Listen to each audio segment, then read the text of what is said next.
Biru academy के इस YouTube channel पर आप सभी साथियों का स्वागत है डियर। बात करेंगे बीएड पात्रता के लिए जो ये वाला सप्ताह है, आने वाला सप्ताह है, काफी महत्वपूर्ण है डियर। पूरी तरीके से बात करेंगे क्योंकि इस सप्ताह सबसे पहले आने वाली 3 अक्टूबर को एनआईओएस डीएलएड को लेकर के मामला मानी सुप्रीम कोर्ट में सुना जाएगा। जैसा कि आप जानते हैं कि एनआईओएस डीएलएड को लेकर के पहले भी माननीय उत्तराखंड में कहीं ना कहीं आप कह सकते हैं कि कोर्ट के द्वारा एनआईओएस डीएलएड को पीआरटी लेवल के लिए वैलिड किया गया था, लेकिन बीएड वालों ने उनका मामला मानी सर्वोच्च न्यायालय में रिट करवा दिया था। लेकिन स्थिति यह है कि सर्वोच्च न्यायालय के द्वारा खुद इस समय बीएड प्राथमिक लेवल से बाहर हो गया, तो उसके बाद जो वहां पर उत्तराखंड की सरकार है उसने मामले को माननीय सर्वोच्च न्यायालय में रिट किया हुआ है। तो एनआईओएस डीएलएड के लिए हो सकता है कि आने वाली 3 अक्टूबर का दिन ऐतिहासिक दिन हो और कहीं ना कहीं अब एनआईओएस डीएलएड का जो विवाद है वो पूरी तरीके से समाप्त हो जाए माननीय सर्वोच्च न्यायालय के द्वारा, क्योंकि 3 अक्टूबर को आप जानते हैं सुप्रीम कोर्ट में केस को सुना जाएगा। इसके पहले उत्तराखंड हाई कोर्ट ने एनआईओएस डीएलएड को प्राथमिक के लिए पूरी तरीके से पात्र किया हुआ है, लेकिन अंतिम तरीके से जो विवाद की स्थिति है वो पूरी तरीके से आने वाली 3 अक्टूबर को जैसे ही सुप्रीम कोर्ट में सुनवाई होगी तभी क्लियर हो पाएगा, क्योंकि 3 जजों की बेंच पर इस मामले को लिसन करना है। और पिछले जो सुनवाई हुई थी उस पर एक नई डेट ऑफ हियरिंग लगा दी गई थी, क्योंकि 3 जजों में से जो एक जज थे वो संवैधानिक पीठ में व्यस्त थे, इसलिए इनकी सुनवाई जल्दी जल्दी नहीं हो पा रही थी। लेकिन अब कहीं ना कहीं एनआईओएस डीएलएड को लेकर के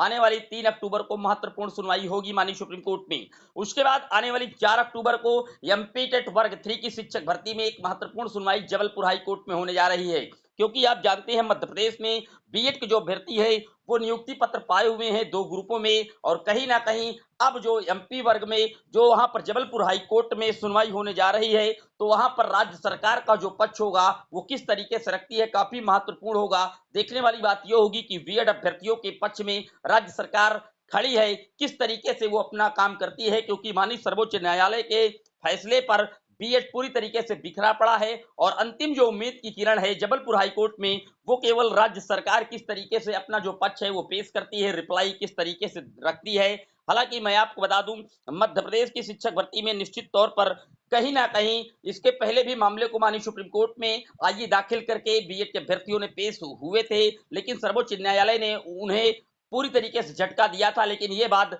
एमपी में जबलपुर हाईकोर्ट में बीएड की तरफ से जो एडवोकेट है उन्होंने छुपा ली थी और नई आइए दाखिल की है। वहां पर देखने वाली बात होगी कि जबलपुर हाईकोर्ट में आने वाली 4 अक्टूबर को एक ऐतिहासिक दिन हो सकता है। फाइनल सुनवाई एमपी वर्ग 3 शिक्षक भर्ती पर होगा, क्योंकि वहां पर जो शिक्षक सर्विस में लगातार बने हुए हैं उनकी सुनवाई पर यह महत्वपूर्ण सुनवाई है। इसी तरीके से छत्तीसगढ़ में भी एक मामला आपने देखा था कि वहां पर भी चल रहा है और वहां पर नियुक्ति पत्र पा चुके हैं बीएड के अभ्यर्थी, और निश्चित तौर पर जो कहीं ना कहीं छत्तीसगढ़ की सरकार है बीएड अभ्यर्थियों के साथ खड़ी है और मामले को डिले करा रही है। माननीय छत्तीसगढ़ बिलासपुर हाईकोर्ट में उनका भी केस जल्द से जल्द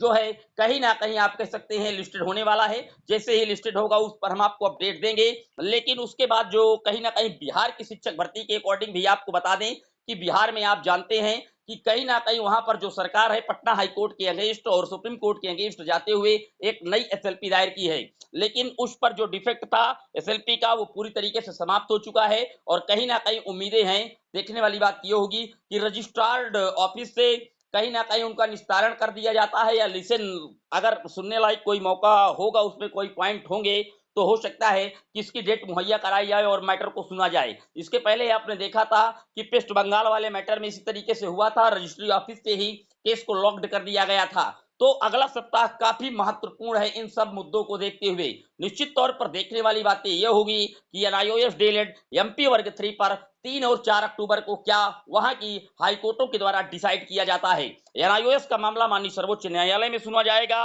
और एमपी वर्ग 3 का जो मैटर है एमपी में डीएलएड वालों की तरफ से और बीएड वालों की तरफ से जो सुनवाई है वो जबलपुर हाई कोर्ट में होगी। और उसके बाद बिहार वाला जो एसएलपी लगाई है सरकार, जहां पर चाहती है कि बीएड के अभ्यर्थी पुनः प्राथमिक में पात्र हों, काउंसलिंग इत्यादि के लिए उनको कहीं ना कहीं चाहती है कि इनको पुनः पात्र किया जाए। हालांकि अभी भी बीपीएससी की तरफ से रिजल्ट को रिलीज नहीं किया गया है बिहार में। वहां पर बिहार सरकार कहीं ना कहीं माननीय सुप्रीम कोर्ट के जजमेंट के अकॉर्डिंग पटना हाई कोर्ट गई थी, पटना हाई कोर्ट से भी इनको राहत नहीं मिली और ये एसएलपी कहीं ना कहीं माननीय सर्वोच्च न्यायालय में दायर किए हुए हैं। तो जो डिफेक्ट था वो खत्म हो गया। हालांकि लॉ और मेरिट के हिसाब से पहले ही पश्चिम बंगाल वाले मैटर का निस्तारण रजिस्ट्री ऑफिस से ही लॉक्ड कर दिया गया था। देखने वाली बात ये होगी कि माननीय सुप्रीम कोर्ट में जो बिहार की सरकार की तरफ से एसएलपी लगाई गई है, उसको सुनने के लिए तैयार करती है या सुनने लायक केस होगा उसको लेती है या रजिस्ट्री ऑफिस से ही लॉक्ड कर दिया जाएगा। लेकिन इस सप्ताह इन सारे मैटरों पर एक महत्वपूर्ण सप्ताह होगा और खास तौर पर बीएड अभ्यर्थियों की जो धड़कनें हैं लगातार बढ़ती जा रही हैं,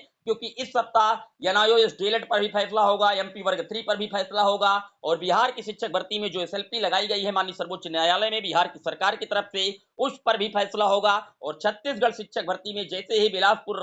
हाई कोर्ट में केस लिस्टेड होगा, उस पर भी हम आपको अपडेट देंगे। तो आप जुड़े रहिएगा चैनल के साथ। जैसे ही इस सप्ताह काफी ये विवाद समाप्त होंगे, हम आपको लगातार सूचना पल पल की चैनल के माध्यम से देते रहते हैं। उसके लिए आप लोगों को वीडियो को दोस्तों के साथ शेयर कर देना है, चैनल पर पहली बार आए हैं सब्सक्राइब कर लेना है। फिर मिलेंगे एक और वीडियो में, तब तक के लिए जय हिंद जय भारत।